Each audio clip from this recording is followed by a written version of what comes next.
Good evening, elected members, members of the staff, members of the public, both here with us and online. Thank you for joining us. I'll declare this briefing session open, and I know a number of the people who are in the room have joined us in briefing sessions before, but just for those who aren't aware, this session is a time for elected members to ask questions of next week's agenda, to go through this agenda and inform themselves before debate occurring next week. We do have some deputations, which we'll get to in a moment, and those deputations are an opportunity for members of the public to bring any of their concerns to council, but it is an opportunity for any back and forth during that process. We do have Councillor Andrew who is joining us online. Councillor Andrew has indicated to me that he has to leave at 6:30, so I'm sure if we're still going then, he'll just drop out at that stage. The rest of us are here. I have received a couple of declarations of interest, councillors. There are three interests. They are all financial interests. One from Councillor Todd Brown on item 10.3.4, which is the Pelican Point. Item 10.4.1 for both Councillor Steck and Councillor Quain, both financial interests at 10.4.1. So for all three of those, they will leave the meeting for that agenda item. Is there any other declarations of interest, councillors? Thank you. As I indicated, we do have some deputations. Once we get to those items, we'll deal with them at that time. We'll work our way through the agenda itself. Councillors, as I just indicated next door, on this report or this attachment hasn't actually come through on your paperwork yet. That will be received in the next couple of days. So happy to take any questions, but might be difficult if you haven't seen the attachment. Any questions? Thank you, and we can take opportunities to take any of those questions next week or during the week if you need be. Sure, yeah, so CEO, just, yeah. So thank you, Mayor. So my understanding is that nomination, that name has been confirmed this afternoon, but it hasn't been included in your paper, so I'll make sure that goes out tomorrow so elected members have time to consider that before next meeting. Sure. So just to clarify, CEO, the reason that hadn't been attached yet, that hadn't been confirmed with the successful applicant? Correct, Mayor. So that was only approved, and we tried to get it in, but it didn't make its way into the papers. But we'll do that tomorrow. Thanks for that clarification. Thank you. Thanks, councillors. Item 10.3.1. Any questions? Thank you. Item 10.3.2 is the fees and charges. Is there any questions on this? Councillor Gasson. Mr. Mayor, just on the page 51, the parking, just wondering what those recommended increases relate to back in percentages on the parking. Sure. CEO, do we have that number on us on hand, roughly? Do you have any idea? I don't have the figures on me, but I might have asked the Manager of Finance, Mr Ransom, if he's able to answer that.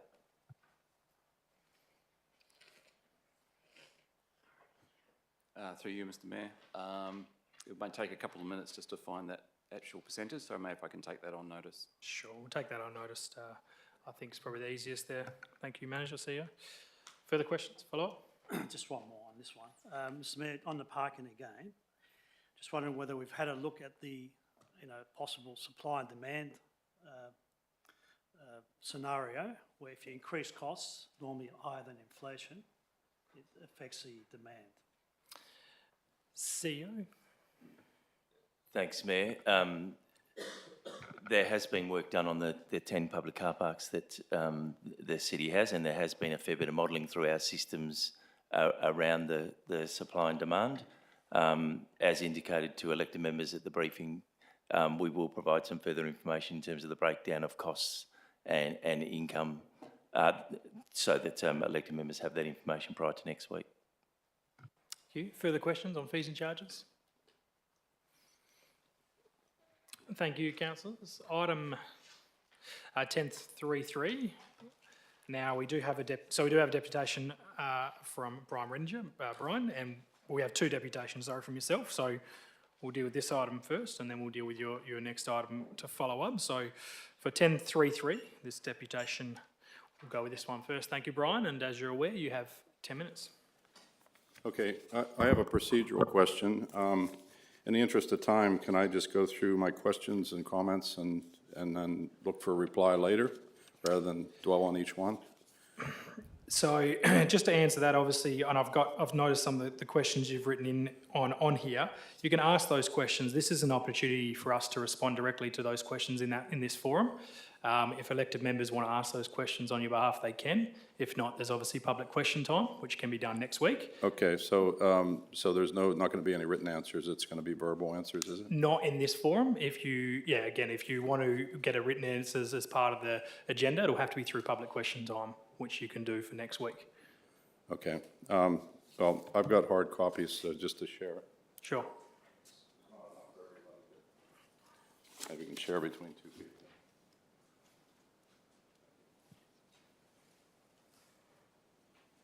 Okay, thank you for the opportunity to speak to these two agenda items, which are very important. 10.3.3, I have 4 questions related to the waste levy issue. Why is a new waste levy being introduced? And why is it $70 per year for every ratepayer? Any response?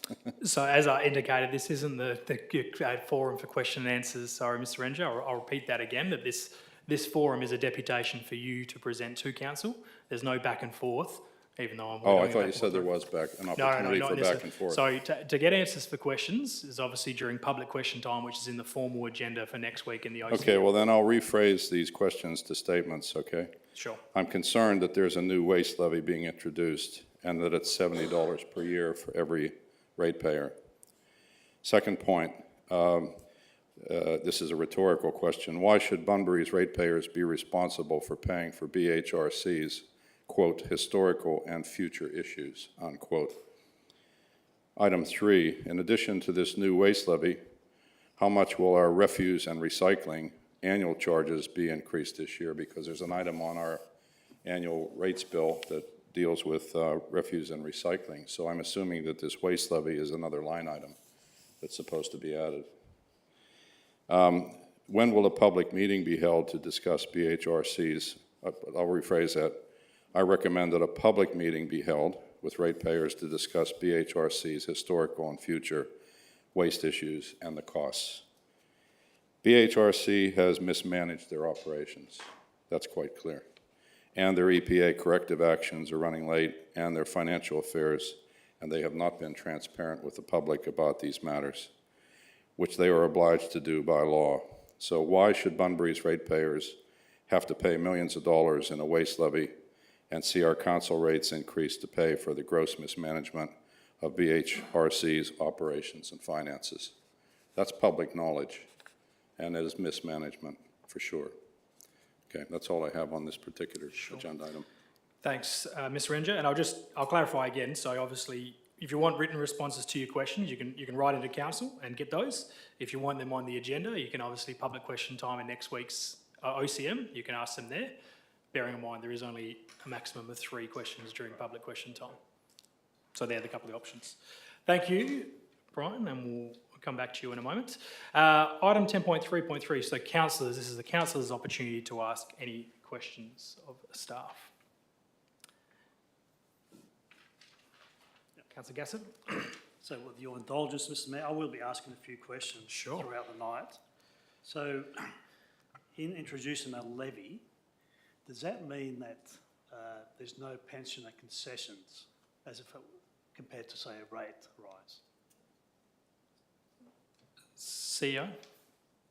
Thank you, Mayor. Yet, my understanding is that there wouldn't be a pensioner concession on the levy if it was included in the rates and in the rate in the dollar, then there would be. But this is a separate levy which allows you to increase or remove as council decides. In the recommendations, Mr. Mayor, it does say that it's at least 4 years. I'm just wondering whether there's anticipation of increasing that levy over the next 4 years and beyond. That'll be council's determination each Okay, subsequent budget. Right, so Mr. Mayor, in relation again to the $70 levy, that is, my understanding is it's across the board. Is it across the board for every rateable property? So if you're a pensioner living in Every Withers every rateable property, Councillor Gassam. versus a, say, $10 million business or I've property just, in I've just answered Halifax, that question, Councillor they Gassam. pay exactly the Yes. same amount? Yes. Okay, so can I ask that,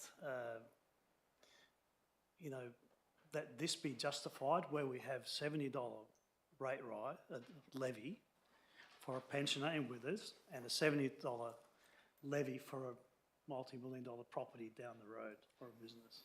Is that equitable? So I'm going to see your questions probably of elected members, I think, Councillor Gassam. Can you raise that point next week? Council staff have provided information in this report which indicates their rationale of putting up this recommendation, and that's where they've indicated what their recommendation is. Happy to pass the CEO if he has any further comment on that, or if not, that can do with the answer. So Mayor, you are correct that it is a flat fee across every rateable property. There's already a distinction in the gross rental value of properties that distinguishes what people pay in rates, the gross rental value times their rate in the dollars. So this was considered to be a equal payment across all ratepayers. Perhaps I can just ask a couple of Mr. Rettinger's questions on his behalf. So what portion of the $70 proposed levy will be going into subsidising BHRC's operations? And furthermore, and this is public record, is this appropriate considering that BHRC has claimed, and in our own documentation, that it's insolvent? I'm going to stop you there, Councillor Gassam. But On the record. But I'm going to give you. When you ask questions about is something appropriate, unless it's a very direct position, it's not. You cannot ask questions like that, because I think what you're asking whether you think something's appropriate or other elected members think it's appropriate is up to elected members to form that opinion, and they have their reasons to do that. So your first question in terms of what percentage will be used, I don't believe that's clear at the moment. The $70 will go into a reserve, as is indicated in here, and that reserve can be used for specific purposes which are outlined in this report. In terms of what percentage will be going where, I don't think we have a comment for that at this stage, CEO. Thank you, Mayor. You're correct. The idea is we know we are the owner of the land out at Stanley Road. That is it's the city's land. We are in a partnership with the Shire of Harvey to form BHRC. So the remediation costs on Stanley Road could be anywhere $6 to $8 million. That whether we like it or not, we're going to have to fund from some mechanism. So right now we've been using our waste reserve and other mechanisms to fund remediation costs associated with some of our sites, including Stanley Road. The other component is contaminated sites, and elected members are well aware of the number of contaminated sites that the city has, and this is also will be used as a mechanism to accelerate some of the investigations that we need to do and ultimately some of the remediation. Long answer to at this stage is no. That percentage answer can't be answered, Councillor Gassam. So just one more question, and that is, given what my initial question about no concessions for pensioners and equitability, would it be more transparent to actually add any proposed levy into the ratepayer, into the rates, rather than a separate levy? That's a question that you can raise next week or through a motion, Councillor Gassam. This is again what the officers have recommended is the way to deal with this. It may not be your preferred opinion, and if you have different ideas, you can suggest them next week in different forums. Councillor Steele. If we can clarify, I assume that we had the levy because we could actually adjust it each year, whether it was in a rates, it was going to be there all the time, whereas as a levy, we don't even have to choose $70 next week, we can choose 50 or 30 or 20. So, yeah, Councillor Steele, that's correct. If it's shown as an increase through a rate, that rate can't be reduced, and it will be always part of the base rate going forward. Obviously, a levy can be adjusted accordingly, year on, year in, as it needs to be done. CEO, further comment? No further comment. Councillor Steele is correct. It is something that we can, we've suggested $70. We think that's a reasonable estimate based on the figures that we've got, but it can be increased or decreased as council chooses. Further question on item 10.3.3. Further questions, Councillor Turner. Have you done any research into like other councils, a lot of them have got waste levies, and what they actually use that funding for? Sure, thanks, Councillor Turner. I'll ask the CEO on whether or not the director wants to make any comment there, or yourself, CEO. I'll just make some initial comments. So at the briefing, I think I did on the 9th of May with elected members, I did detail those councils that do have a waste levy. So, for example, Shire of Busselton, which is well over $102, I think is the figure. And obviously, you're probably aware that the Shire of Harvey, and including in the report, the Shire of Harvey introduced the waste levy last year to do exactly what we're trying to do here, is to pay their share of the rehabilitation costs. So there is some information in the report, but I'll ask the Director of Infrastructure if he wants to make any further comment. Thank you. Through Mr Mayor. You're correct. It's very hard to do a comparison between what local governments charge because they do have different uses for that. Some of them operate and manage their whole waste department out of that particular levy. Some have got legacy issues, so there's some councils that actually have to address legacy issues around their waste sites that they've operated for a significant period of time, and as I say, some use them just for general operations in regards to waste. So it is quite independent to each local government on how they use their levy that they raise. Thank you. Councillor Stitt. Thank you, Mr Mayor. In relation to the introduction of the waste levy, I note that there is several millions of dollars worth of purchases for road sweepers, rubbish trucks and the like. Has council actually gone down the path of versing the cost in comparison for council to just tender these out to someone like JG Richards or Cleanaway, rather than collect their own rubbish? Yeah, I think some work on that was done previously, but CEO. Thank you, Mayor. I'll pass to the Director of Infrastructure. We'll be able to answer that question. Yeah, thank you. Through Mr Mayor. Yeah, we've done on 2 occasions. We've done comparison with us delivering the service versus it being done in a commercial sense. The last one was just done recently. There was a collective tender done throughout the southwest for 9 local governments, I think it was. We were part of that to determine whether that service would be provided at a cheaper rate by an external party versus us doing it in-house. The result of that was we could deliver the service at a cheaper rate than what we would have got it if we went and outsourced the collection of our bins. Further questions on waste levy? Councillor Gassett. Just because that matter's come up, so Sure. I'll ask on page 77, item 2, we've got here possible $220,000 in case you close the BHRC site. What's the likelihood of doing that? You got that? CEO? Thank you, Mayor. I'll pass to the Director of Infrastructure to answer that. Thank you. Through Mr Mayor. The 220 is the cost of monitoring. So if the landfill site is closed completely and capped off completely, there's still an additional cost where we have to monitor underground water, etc., to make sure there's not contamination going into that. So even if we were to close the site completely and move off it, there's still a cost of $220,000 a year in regards to monitoring groundwater in regards to contamination. So that's an ongoing cost that we'll have once the site's capped. So, Mr Mayor, if that is a likelihood, what is the likelihood? And if that is a likelihood, why are we allowing $950,000 per year for 2 to 3 years of subsidies? That's why it says possibly. Well, Councillor Gassett. we have to tell There's a the lot. community something. There are some unknowns in that concept. CEO, any comment on that? No comment from me, Mayor, but I will ask the Director of Infrastructure to make a comment. Thank you. BHRC is still an operational body. They're still taking waste in at the site and they're still processing at that site. So they still are a body that is providing a service to the City of Bunbury and its ratepayers, and the Shire of Harvey and their ratepayers. So under their constitution, there is the ability for the BHRC to seek an operating subsidy from its 2 member councils, which in effect is what it is doing currently. So the post-closure, as I said, when the waste site is actually capped and closed, the landfill site, so not the whole site, but just purely the landfill area, there's still an ongoing cost around post-closure and groundwater monitoring that will be there. Thank you. Further questions? Councillor Steck?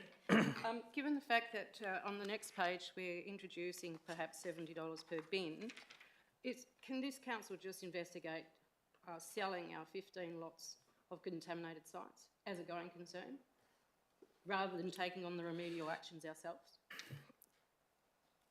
I think that's separate to this conversation, but I'll CEO, I'll ask if you make any comment on that. Thank you, Mayor. So certainly some of the land rationalisation work that we do, and we'll take that into account. So we are certainly looking at all of our land parcels, whether they've got contamination on them or not. And, you know, the option of selling contaminated site as is certainly an option. So we will come back to council with a report once more work has been done on that. Further questions? Thank you. 10.3.4, and we have a deputation from Mr. Collins. John, thank you. Come and join us. Oh, sorry, we do have a declaration of interest. Thank you, Councillor Brown. We'll just, Councillor Brown, yeah, come up, Mr. Collins. Councillor Brown's declared a financial interest in this matter, so he will be leaving the room for this portion of the meeting. You have joined us before, John, and we just had a conversation before, but you do have 10 minutes. As I said, no option for back and forth, and you indicated you did have some forms you wanted sent around, which we can send those via email if you can get them to us in the next few days. But your floor is yours. Mr. Mayor, councillors and council staff, thanks very much for this opportunity. I've prepared my deputation as a one-pager. I'd like to read it. It refers to two other documents, and as Mr. Mayor has said, I can forward that to you by email. So this deputation is presented on behalf of the ratepayers and residents of the non-canal frontage lots who believe the specified area rate, Pelican Point Grand Canals, is an unfair impost. We consider the review conducted by the Manager Finance is too narrow an interpretation of Section 6.37 of the Local Government Act. Section 6.37, subsection 1A, states, have benefited or will benefit from. So the use of Landgate's GRV alone as evidence to suggest that all properties within Pelican Point Grand Canals Estate do benefit from the canals is a measure that simply overlooks a significant tangible benefit that canal frontage properties enjoy over non-canal properties. In particular, each canal frontage property has a 5-metre envelope which extends from the canal wall. Most canal front properties have solid and fixed structures, variously including a jetty, a platform with a ladder into the water, some decking, storage racks, and even gazebos, with or without power and lighting, and some have floating pontoons. This is a very significant tangible benefit for canal lot residents, which when quantified in dollar terms, far exceeds the value of the meagre $39 differential in average GRV paid by a canal lot ratepayer compared to a non-canal lot ratepayer. Section 6.37, subsection 1B states, have access to or will have access to. This 5-metre envelope enhances the access to the canal waterways, giving canal frontage ratepayers, residents and their families and their friends unfettered access to whatever use of the canal waterways they may choose. To state the obvious, non-canal frontage ratepayers do not have this advantage. Once again, when quantified in dollar terms, this advantage sees a $39 differential in average GRV paid by a canal lot ratepayer compared to a non-canal lot ratepayer as totally unrealistic.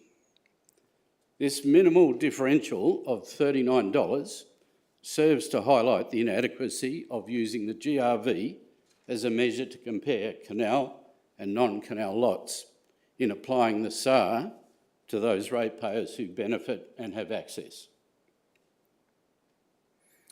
There is a design specification for the canals. A letter to residents, and this letter is one of my attachments that I reference.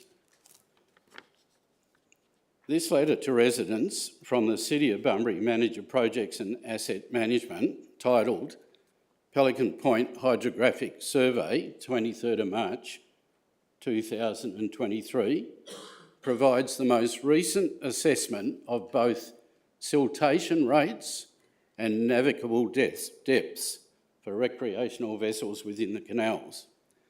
There are 4 recommendations to inform future management decisions. This is a very important letter which was distributed to canal front property ratepayers only.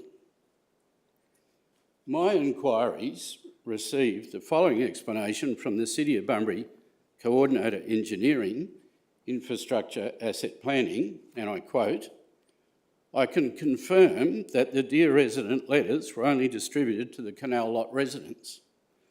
This is the basis that they pay the SAR for canal management and are most directly affected by ongoing canal management."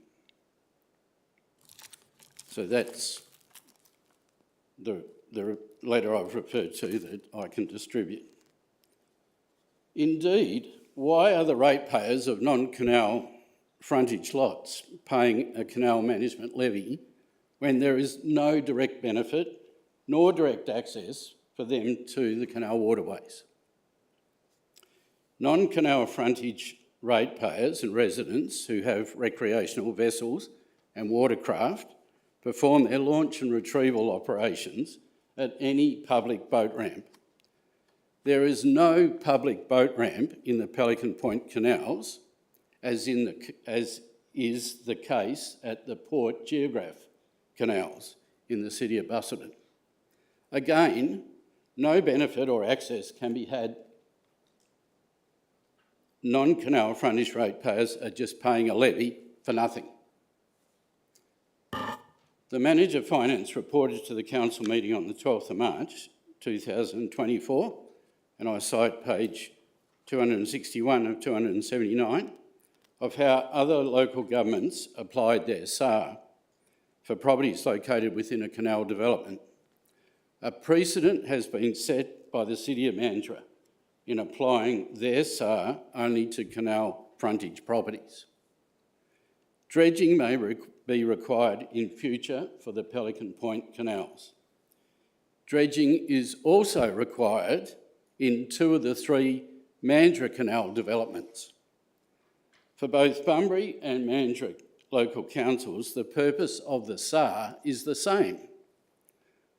We request that the City of Bunbury follow the precedent set by the City of Mandurah and apply a canal management levy on canal frontage lots only. In conclusion, the executive recommendation should be voted down forthwith. Thank you, everybody. Thank you, John. Thank you very much. And if you can arrange those documents to get sent in to me or Liam after the meeting or whatever it may be, we can get those circulated for you. Thank you.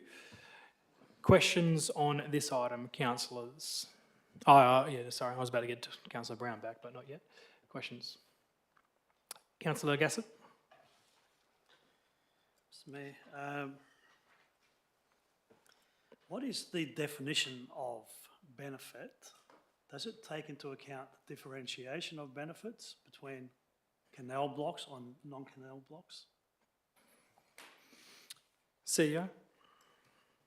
Thanks, Mayor. I might defer to the Manager Finance who went through that definition when we did the briefing. Thank you, Mr. Mayor. In regards to benefit, I did ask the Department of Local Government what it meant by benefit and what should there be an equal benefit. The answer I got was that there doesn't necessarily have to be an equal benefit for this to apply. There just has to be a benefit, and benefit would be used in its normal meaning. Thank you.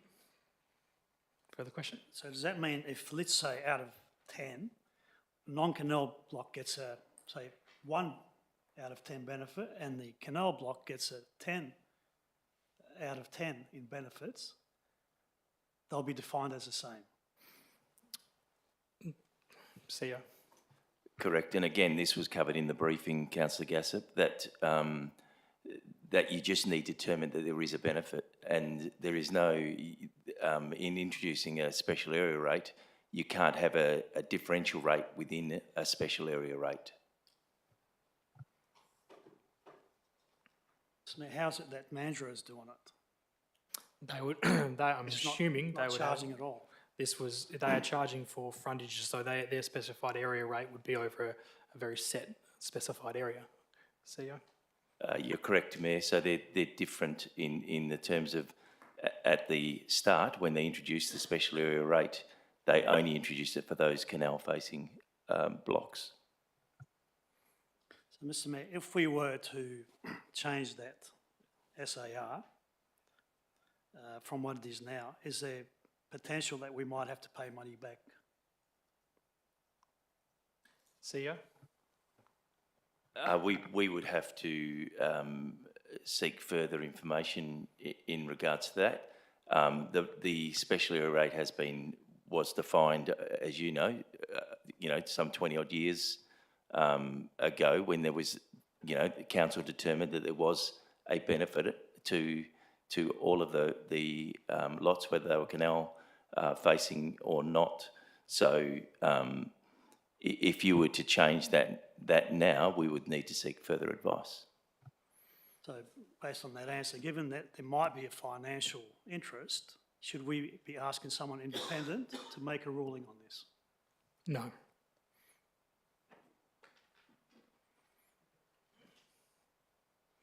Further questions?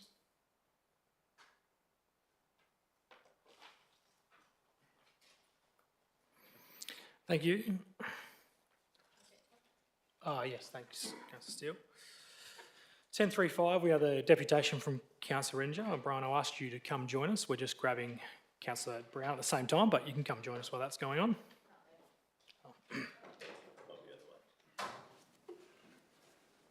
Just a procedural question. Since I've done all this work and I didn't know that you couldn't ask questions, I'm actually trying to paraphrase these into statements. Could I revise this document and send it in tomorrow?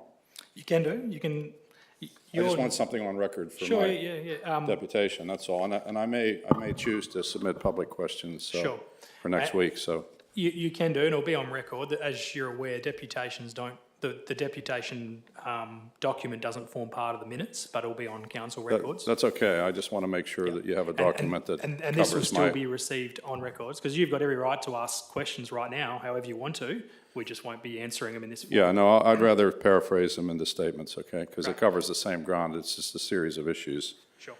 Okay, so last year the city stated that this year's average rates increase would be on the order of 6.0% based on their long-term financial plan.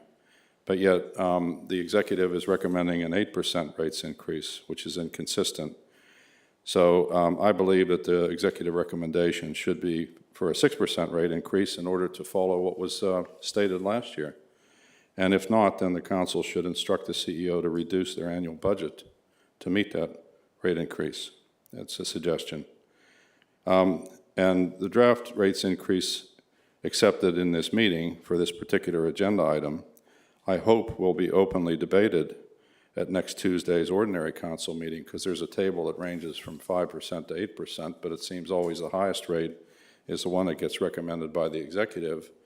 And I would expect that there'd be debate on all those rates, not just the 8%, because last year there was minimal debate only on the 7% rate increase. And I don't think that's fair. I think council meetings are intended to debate issues openly in front of the public.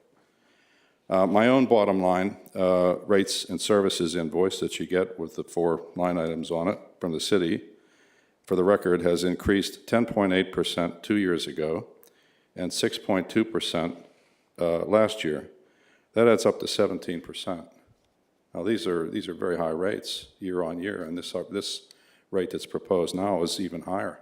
It's unconscionable. Once again, the city is dumping all the proposed increases in its budget onto its ratepayers during a cost of living crisis. So last year, the city showed little regard for its ratepayers by approving an average rate increase of 7.0%, one of the highest in the state, while our neighbor next door, Capel Shire, considered cost of living problems that people were having, which we're still having in Bunbury, and only increased their rates 3.5%. So the ratepayer expectations would justify smaller rates increase. Many Bunbury residents are doing it tough, especially after the recent devastating tornado. Missed my house, fortunately, by 200 meters. Yet the city's executive team have not mentioned any cost-cutting initiatives to keep the rates down this year. It is unconscionable that Bunbury continues with their high-cost projects and spending millions of dollars on BHRC and on its own operations budget. I would have expected a better outcome and budgeting plan from the new CEO. On behalf of myself and Bunbury's ratepayers, I am extremely disappointed in the budget planning and in the financial management and operations budget of the city in their executive team, and this imposition on all Bunbury ratepayers. Thank you. Thank you, Brian. Questions on item 10.3.5? I don't have a question, but I didn't like the statement against the CEO. I get from Mr. Redinger, I'm sorry. I just want that made. Thank you, Councillor Steele. And ratepayers aren't constitutionalised by the same way that elected members are, but I will ask that people making deputations in council do have respect for work that has happened, whether they agree with that or not. Their respect should be there. Further questions? Mr. Mayor. So, given that a lot of the reasons for this are historical or legacy issues, for the benefit of the CEO, can we, on behalf of the community, just tell them what's happened to get to this stage that we need to introduce such a rate, 8% plus a levy, when it adds all up to about 10.4%. What has happened to the point where we have to increase collection of fees and rates at double the rate of inflation, current inflation? What's happened to the finances of the city? Councillor Gassop, I think it's pointed out in the report, but we've also discussed this at length around, we now have professional advice, or we have professional advice here giving us a rate increase to balance our budget. As you're aware, and as many of us have been aware in many council discussions, we are often given a professional advice. Sometimes we agree with that, sometimes we take the social outcome to not agree with that. As has been pointed out previously, there was a number of years there where council didn't raise rates by inflation and find other ways to cover the costs. That are always options, and this continues to be an option going forward. But in terms of what has happened, there's been no fundamental issues within the City of Bunbury. We'll make that very clear. This has been put forward as professional advice, which is outlined in the report and the briefing and workshop sessions we've been in. And it's up to council now to determine whether they want to accept that position, or if there's other alternatives. I encourage those alternatives to be raised and discussed with managers, the CEO in particular, before next week. But CEO, did you have any comment on that question? Thank you, Mayor. Look, I'll just make a couple of comments. It's my role as a CEO to put together a budget based on the professional advice and the experience that I've had over a number of years, whether that's state or local government.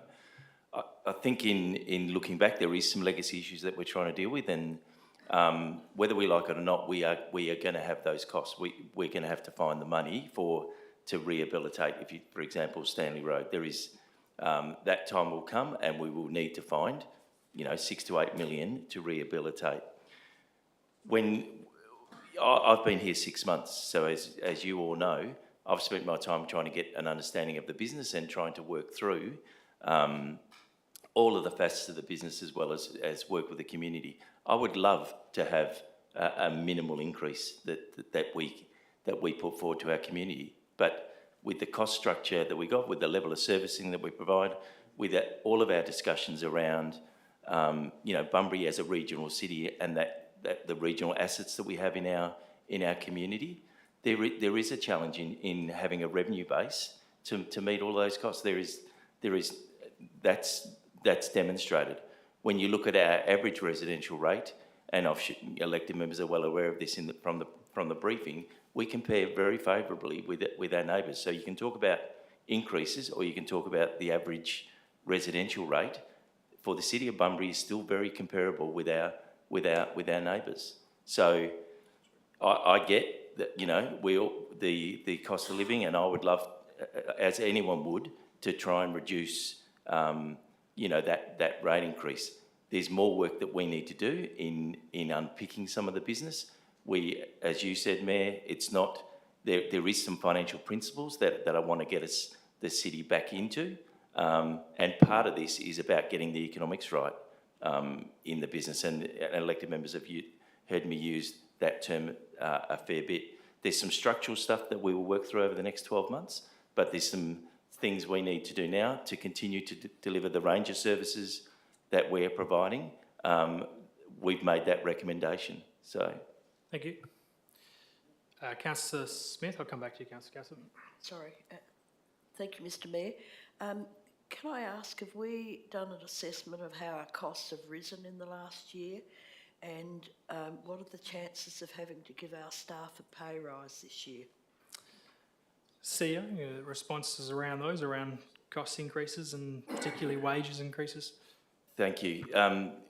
Look, if I just talk about the EBA, our EBA is due to expire on the 30th of June, and you will be, the requests that have come in from the unions are significantly higher than what we've budgeted. So we're in the process of negotiating that, and as you know, wages is our most significant cost. That hopefully will play out before 30 June, but there's certainly some more negotiation that needs to be had. We've got funding put aside in next year's budget that you're well aware of, and we're certainly trying to negotiate that in good faith. In terms of some of the other costs, if I spoke to the Director of Infrastructure, he would talk about, the cost of all of our materials are going up. And probably what we're doing is, laying less concrete than to accommodate the cost increases than asking for more money. So we're doing less as a result of some of those increases in materials. Things like the VGO cost, the Valuer Generals will charge us nearly $500,000 to do the revaluations that are required next year that we don't have provision for, that we didn't have in last year's budget. So, any household budget would feel what we're feeling as a business. Any business is feeling that there's not many costs that are going down. That's the environment that we are in. We are trying to make better choices. We are trying to improve the efficiency, but that's going to take some time. We are changing some of our technology that hopefully will drive some of the savings going forward. But look, it's tough to contain some of that, and we're doing our best to do that. Thanks, Sia. Councillor Gassett, you did have a follow-up question, I believe. Just, Mr Mayor, is the council open to external specialists to come and give us some advice? Are we up at that point? You can raise that as an amendment or an alternative recommendation, Councillor Gassett, but I'm not going to ask councillors in this forum to answer that. Okay. We pretty much told the community last year it was going to be a 6% rate rise. Can we honour that? That's up for you to raise next week, Councillor Gassett. If you want to put that as an alternative recommendation, you can mention it. We'll note, that's your option to do that if you would like to, and those have been involved though with long-term financial plans. I'm not sure of too many councillors who actually are that close to their long-term financial plan each year in, year out, but obviously you have that opportunity to raise that next week, Councillor Gassett. Sure. In trying to focus on some other non-ratepayer funded revenue, what is the status of our loans and the trend of our cash reserves? I don't think that's relevant in this particular position, Councillor Gasser, because that's obviously, we are talking about the proposed rate increase at this stage. I don't think that's relevant, but if the CEO wants to touch on it, I'm happy for the CEO to. Only to say, Mayor, that we provide that information every month to elected members, and I understand there is an audit meeting on Friday, which I know Councillor Gasser has put some of that information request that, again, is already provided, but we'll do that at the audit meeting on Thursday. Okay, so if I want to move a motion, Mr Mayor, notice of motion that requests the CEO to undertake a cost reduction investigation and bring up as the options to council within 30 days, what is the best way to do that? You can raise a motion or notice as is outlined in our standing orders, Councillor Gasser, so in writing with the CEO. It won't be on next week's agenda. It needs 14 days to prepare for officers to prepare a report, as you're aware, but you obviously can raise that and put that forward. We have entertained, obviously, with recommendations. We've entertained a second point. We did that last year in this. If there was something that was in comparison to what's been proposed here, if you do have some ideas about bringing that part of this motion and how that looks, I would suggest you talk with staff about that. If staff have indicated that that is far different to what is suggested here, we will have to entertain it as a motion on notice, but if you're able to work with the CEO to maybe factor what you're suggesting is some part in this, obviously that you and the CEO can work through that. If not, obviously you can raise your motion on notice as all elected members can do. Well, at the end of this meeting, Mr Mayor, which I believe I can do. Thank you. Further questions?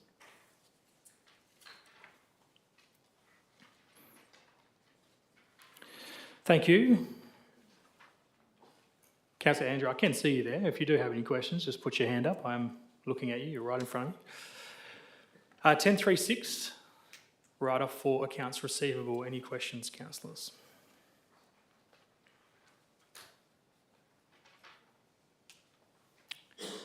Thank you. 1037. Questions, Councillor Turner? Thank you. I'm just looking at the amount raised in 2020 to 21 and 21 to 22. Seems to be a large difference. Is that due to the new parking meters going in, and the Dog Act seems to also have a large decrease? Can I have a bit of an explanation, please? Yep, I'll probably refer. I know this is more about the infringements rather than parking fees, Councillor Turner. So the infringements, certainly there was a direction when we were going through the changes to not or to avoid infringing where possible. But in terms of, I'll probably ask the CEO to give some further clarification on that.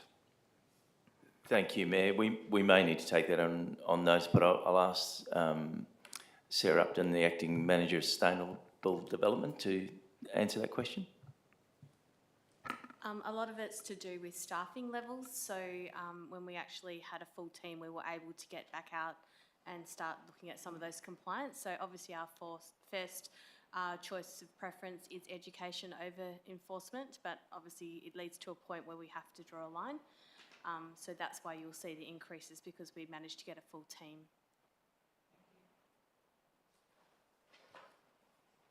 Further questions, councillors?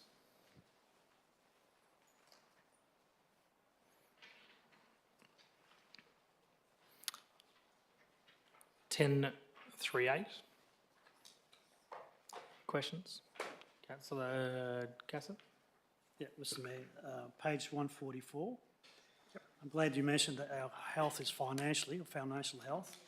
I would like to point out on page 44, our ability to pay our debts ratio is in the red, and our operating surplus ratio is in the red as well. Is that a question, Councillor Gasser? Is our financial health top notch? And second part of that question is, where is our loan, on page 146, where is our loan levels, or our loan levels, where are they heading? And the ability to cover those loans. I'm not sure we can talk about other projects that are not on the long-term financial. No, we can't. Look, in terms of the financial health, I could ask the chair of the audit committee to make comment on that, but as you're aware, ratios that are used are currently always being reviewed because there are a number of local governments, and in fact the majority of local governments, who don't met the ratios set out by the OAG. They are being reviewed. That's all I'll leave on that. In terms of our loan, where's our loan liability heading? Again, this information is provided very commonly, and we have a long-term financial plan which will be due to council that sees that liability reduced to zero at the end of the life of that long-term financial plan. So in terms of where it's going to zero according to our proposed long-term financial plan. Councillor Steele. With the debt service recovery, I'm pretty sure we had that independent person when we went to our thing, and basically it stated that all councils are like this. We are not just the only one. I just want that confirmed.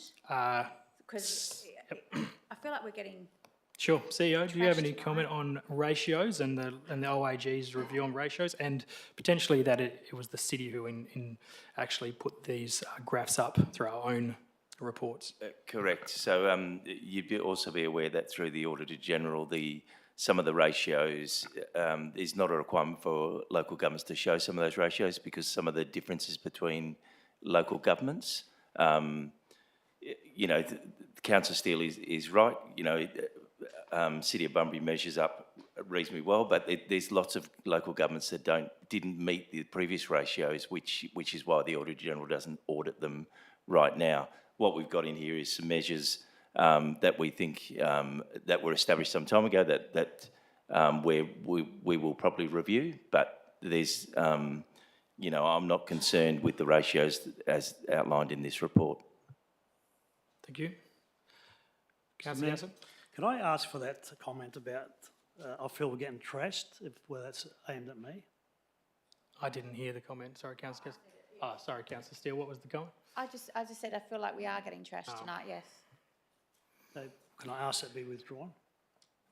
We're not under OCM rules. This, Councillor Steele, do you want to withdraw that comment? It's my personal opinion. Sure, that's fine. Okay.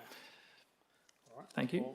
Well, Mr Mayor, are we meeting in accordance with the standing orders and the code of conduct? We have the standing orders. We obviously apply our standing orders through this briefing session. Clearly, our standing orders are set for OCMs, but there is some provisions in there about how briefing sessions run. And briefing sessions are generally, obviously, in this stage, meant to be sort of kept with the respectful manner and an opportunity to ask questions. There is a lot of things that go through briefing sessions, which I could be a lot stricter on, but they are a briefing session. It is an information-based session. I'll just ask if the Manager of Governments has any further comments on that, or through the CEO. I'm happy to withdraw my comment if it upset Councillor Gassab, but I do stand by it was my personal opinion. Thank you. Thank you, Mr Mayor. I will ask another question in that case. Sure. So we're aiming for 8%. I know it's not in here. But If it's not part of this particular position, Councillor Gassab. Mr Mayor, we're comparing ourselves, some of the answers we're comparing ourselves with other councils. How many other councils are going for 10.4% rise? I'm aware of one who's gone for 10.5%, and their name's been raised once already. But Councillor Gassab, we're currently dealing with this item, so we can we'll take questions on this particular item. Councillor Steele? Just a question though, if we compared ourselves every year to different things, how Councillor far Steele, ahead would we get? I didn't allow. We could go next year, Councillor last Steele, year. I'll ask you to stop there. We didn't take questions on other items, so we'll just refer back to this particular item. Thank you. We are dealing with item 10.3.8. Are there any questions on this item?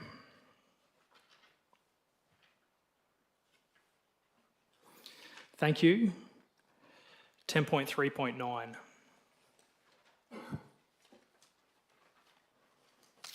Questions? Thank you. Sorry. Oh, sorry, Councillor Turner. No, I'm on the wrong one. That's okay, sorry, I'm on the Schedule wrong one. accounts paid. All good, excellent, thank you. Thank you. 10.4.1, we do have two financial interests in this item, so I will just ask Councillor Quain and Councillor Steck to please remove themselves.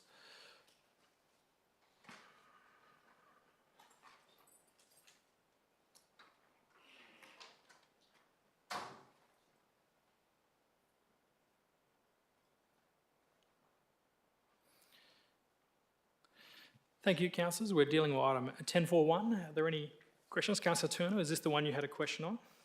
Yes, thank you. Just in regards to the operational policy 2.3, planning for public open spaces, and the audit, when are they likely to be completed, please? CEO, do you have a response for that? Thank you, Mayor. We do have Barbara McCauley, the Manager of Planning and Building, so I might get her to respond to that question. Thank you. Through the Mayor, we expect that it will be at least 6 months to complete that audit and maximum 12 months. Thank you.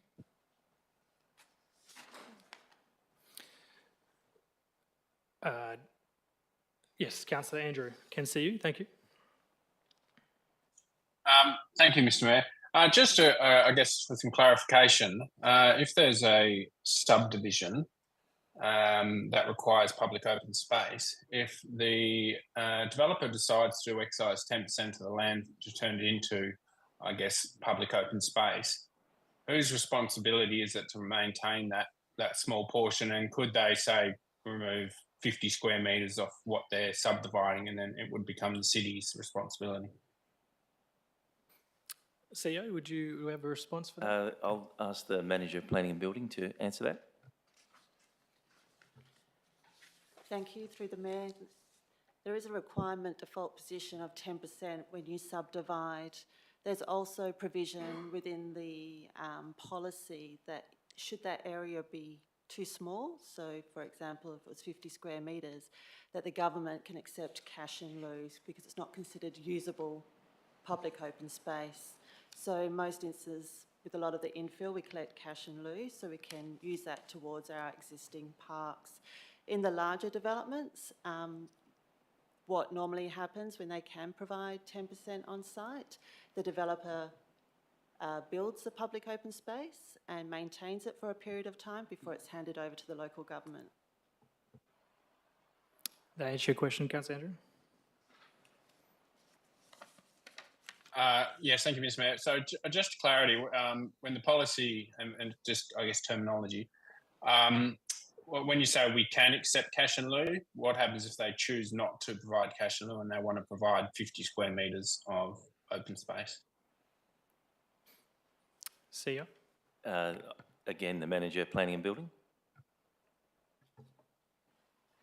Thank you. Through the Mayor, if they do not want to provide cash in lieu, they can contest that condition with the Department of Planning, Lands and Heritage. Thank you. Questions, councillors? Just have one, CEO, and it was probably just, oh, sorry, Councillor Brown, but I'll jump in. It was probably more following up from that conversation around the draft operational policy. With that, obviously, I'm just thinking about this, is then, rather than having a recommendation here, that's probably why there's no reason for the city to have a direct policy on this position, because that'll obviously come into effect at such time. There'll be no reason to defer or suggest that this might need a policy because there's one in works. Is that just clarifying that? Thank you, Mayor. I'll ask the Manager of Planning and Building. Thank you. Through the Mayor, there's an existing policy in effect that defaults to 10%. They're currently reviewing that through the draft, but there's no certainty on when that will be gazetted. Sure. Thank you. Councillor Brown, I think. Councillor Brown. Just for clarity, this policy only relates to built and survey stratas on infill programs, not onto greenfield subdivision. Is that correct? CEO? I'll ask the Manager of Planning and Building to answer that.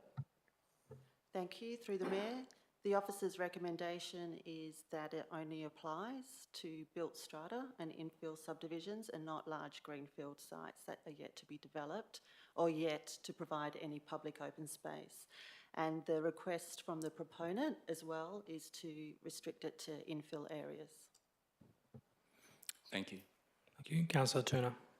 Thank you. Just regarding the says here that the lots calculated only valid for 9 months. Do we know when that 9 months runs out, please? CEO. The manager of planning and building. Thank you. Through the Mayor, the valuation is prepared at the time of clearing conditions of a subdivision, if someone's going to pay cash in lieu. So it's dependent on when that valuation is completed, then it's only valid for 9 months.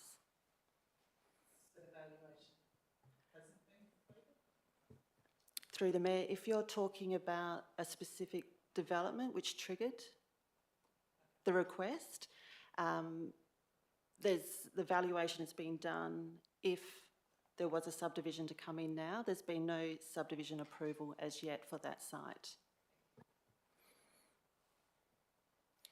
Further questions? Thank you. I'll grab the 2 elected members. Thank you.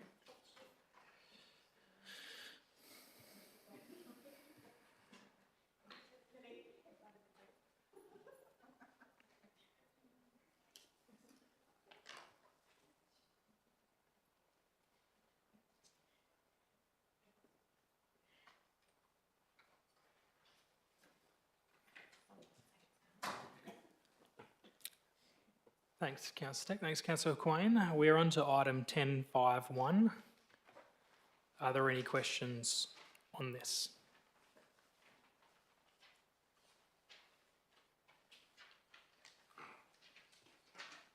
All okay? Thank you. I believe that may bring us to a close. It does. Thank you. I'll declare this, Councillor Cassett. Yeah, I was going to move that motion, but I could do it in writing, it's okay. If you close the meeting already. The motions on notice have to be received, on notice. That's why it is And on notice. they can be brought here to council. No. Councillor Steele? Mine's a question about trucks going through our city centre. I noticed again, a few weeks ago, a big truck smashed near Sabotage and knocked over the brick wall because it was too big a truck. And yesterday again, I saw another lorry truck having to reverse down Victoria Street. Are we going to have a limitation of what sort of trucks are able to cope? Those roundabouts cannot cope with these trucks that are coming out of city. So do we have that, or can we investigate that, please? CEO, we might have to take that one on notice, I would have thought. Thank you, Mayor. We'll certainly do that. I wasn't aware, and I haven't obviously seen it, some of that, Councillor Steele, but thanks for raising that. We would be happy to look at that. Councillor Cassett? Mr Mayor, I'm not going to argue the point, but can we get a clarification just Sure. for the long term, whether You we can move? you can read the motion on notice through our standing orders, Councillor Cassett. I'll declare this meeting closed at 6:33.